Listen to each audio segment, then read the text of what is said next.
أعوذ بالله من الشيطان الرجيم بسم الله والحمد لله والصلاة والسلام على رسول الله رب اشرح لي صدري ويسر لي أمري واحلل عقدة من لساني يفقهوا قولي فالسلام عليكم ورحمة الله وبركاته famille.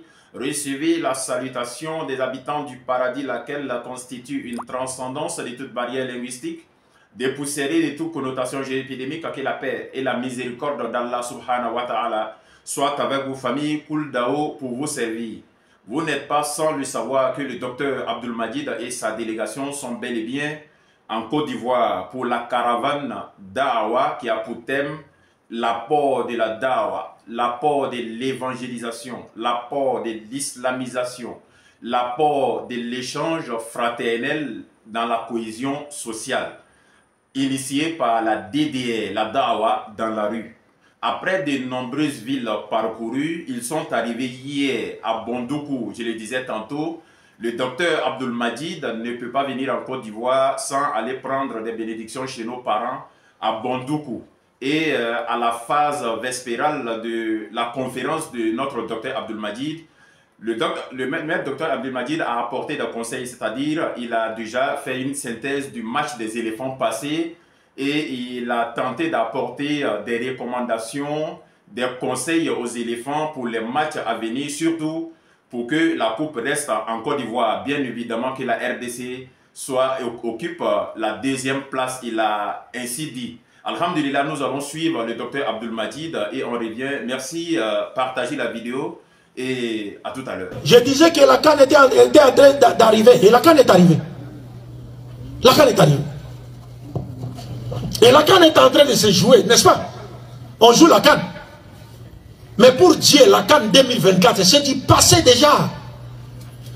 Parce que Dieu connaît déjà les vainqueurs. N'en déplaise aux petits sorciers. La CAN est jouée déjà. Pour Dieu, la CAN est jouée. C'est passé déjà, c'est fini. Avant même que le monde soit monde. Dieu connaît celui qui va gagner. Mais la CAN est arrivée en Côte d'Ivoire, alhamdulillah. Mais nous avons vu hier,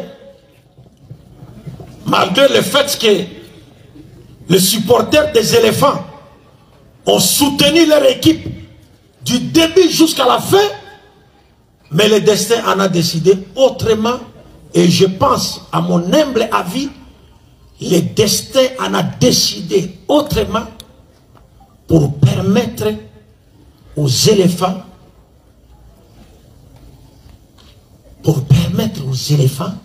de corriger leurs erreurs. Parce que parfois, Dieu permet à ce qu'une équipe subisse une défaite pour lui permettre de faire quoi?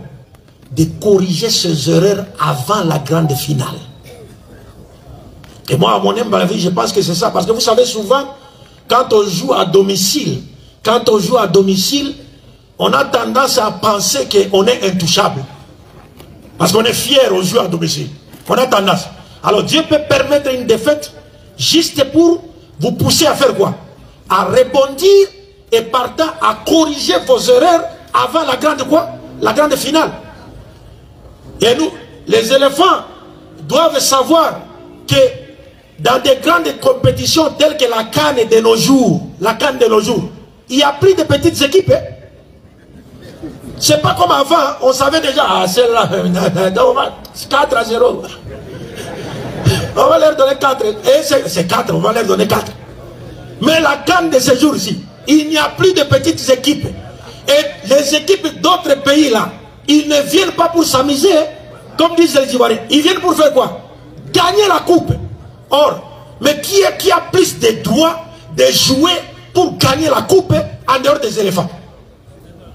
Qui a plus de droits de jouer pour gagner la coupe en dehors des éléphants?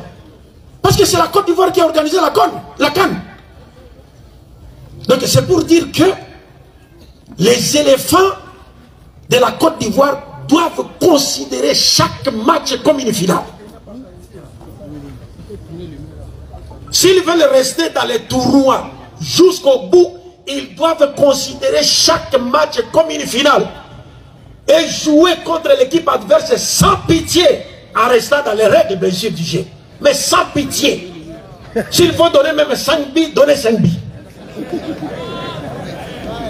C'est ce que les gens doivent savoir. Et moi, jusque-là, rien n'est perdu. En tout cas, jusque-là, rien n'est perdu.